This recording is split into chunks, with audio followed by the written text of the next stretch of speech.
Welcome back to my channel. আমি সুতপা আবারও চলে এসেছি তোমাদের সামনে। তারপরে এ দেখো সব কাজ করে যেমন আসি প্রত্যেকদিন যে রান্নাঘরে স্নান টান করে সেরকমই আজকেও চলে এসেছি। দেখতে হচ্ছে তাই তো, বলো তোমরা কেমন আছো? নিশ্চয়ই ভালো আছো, আমিও ভালো আছি। তা দেখো বসাচ্ছি চা, আর আমি দুধ চাটা কী করে করি সেটাই তোমাদের শেয়ার করছি। খালি এরকমভাবে করি তা না, আমি কিন্তু অনেক রকমভাবে চা করি, তাই আজকে তো এরকম নর্মালভাবে করছি। গরম জল বসিয়ে দিয়েছি চায়ের জন্য, এখান থেকে হালকা উষ্ণ গরম জল দুধ গোলার জন্য তুলবে, কারণ বেশি গরম জল মানে গরম হয়ে গেলে তো দুধটা গুলবে না, তার জন্য।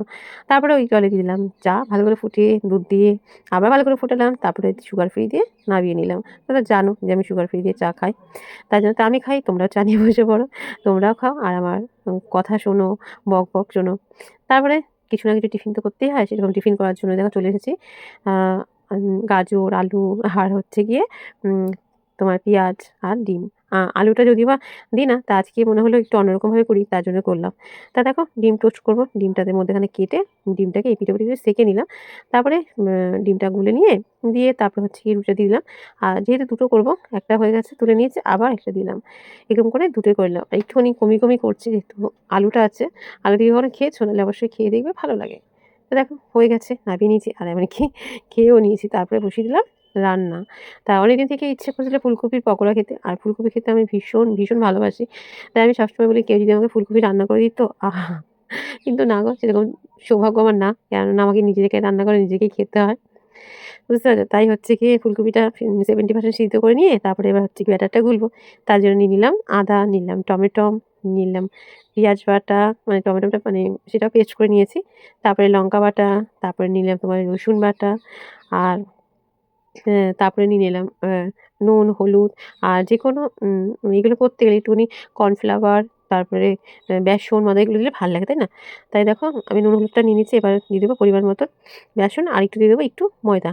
আর যেকোনো পকোড়া বা বাড়িতে আমরা সাধারণত যে বড়া-টড়া করি, সেগুলোতে আমরা সাধারণত দেখবে উপর থেকে একটুখানি কালো জিরে দিই। কালো জিরে দিলে যেন জিনিসটা ভালো লাগে, তাই না? আর কালো জিরের একটা উপকার আছে জানো তো? যাদের ঠান্ডা লাগবে কালো জিরে বাটা বা কালো জিরে দিয়ে এরকম রেসিপি করলে খেলে ঠান্ডা কমে যায়। এমনকি কালো জিরে যদি হাতে ডলে নাকে তাড়ো না, তাহলে তোমার ঠান্ডা কমে যাবে। তো দেখো এবার দিয়ে দেবো পরিমাণ মতো জল, দিয়ে একটা গাঢ় গাঢ় পেস্ট বানিয়ে নেবো। খুব একটা তো দরকার নেই, পাতলা করলে তো হবে না। তাই যেমন পরিমাণে লাগবে সেই গাঢ় গাঢ় করে সেটা হচ্ছে চামচ দিয়ে ভালো করে বেসনটাকে ফেটিয়ে নেবো। এই দেখো, দেখতে পাচ্ছ? সকলে উল্টে পাল্টে ভালো করে এরকম করে ফেটিয়ে নেবো। তারপরে হচ্ছে দেখো সিদ্ধ করা ফুলকপিগুলোর উপর দিয়ে দিলাম। এবার হচ্ছে গিয়ে হাত লাগানোর আর দরকার নেই। চামচ দিয়ে বেসনের মধ্যে ডুবাও, আর হচ্ছে গিয়ে গরম গরম তেলে দাও, আর হচ্ছে গিয়ে ভাজো।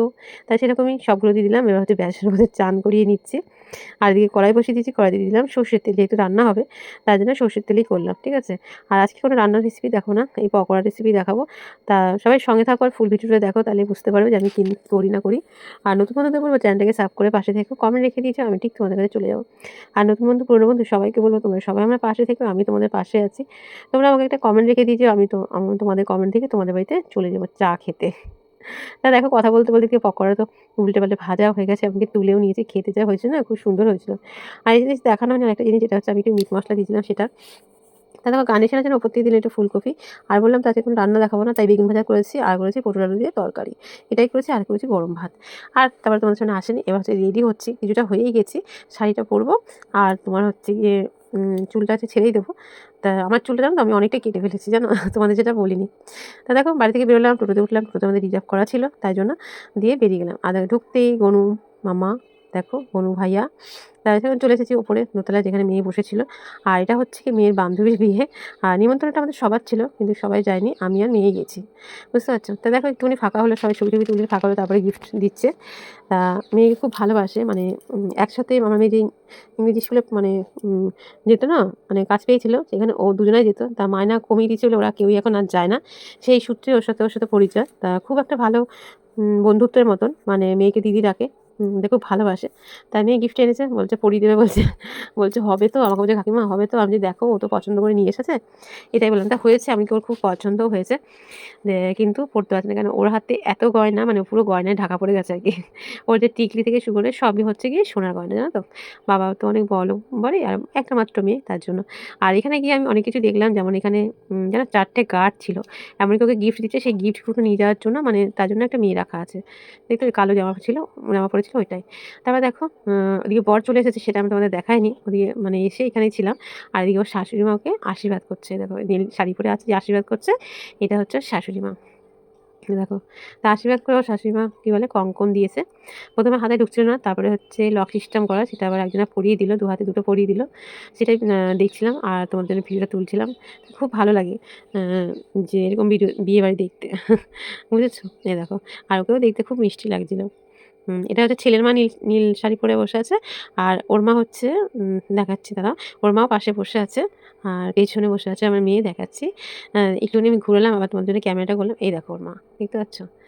আ লাল মানে ঘিয়া, ঘিয়া কালারের একটা শাড়ি পরেছে। বেশ ভালো লাগছে। তারপরে এখানে একটু বসলাম, এগুলো দেখলাম। তারপরে হচ্ছে ওরা একটু ছবি তুললো। আ তারপরে আমিও একটু রিলস বানালাম। তারপরে দেখো 2টো ট্রাঙ্ক ওর বাবা ভাড়া করেছে গিফটের জন্য। 2টো ট্রাঙ্ক ভরে গেছে, আমি মানে ওপরে নিচে গিফটে ভরে গেছে। তাই আমার মেয়েকে বলছে, "জানো দেবযানী দিদি, আমার বাবা বলছিল সবাইকে বলব যে গিফট আনতে না। তা বলো তো তাহলে আমি এতগুলো গিফট পেতাম?" তারপরে ওইখান থেকে ওর সাথে দেখা-টেখা করে ছবি-টবি তুলে চলে এলাম ওপরে। ৩ তলাতে ফাংশন হচ্ছে।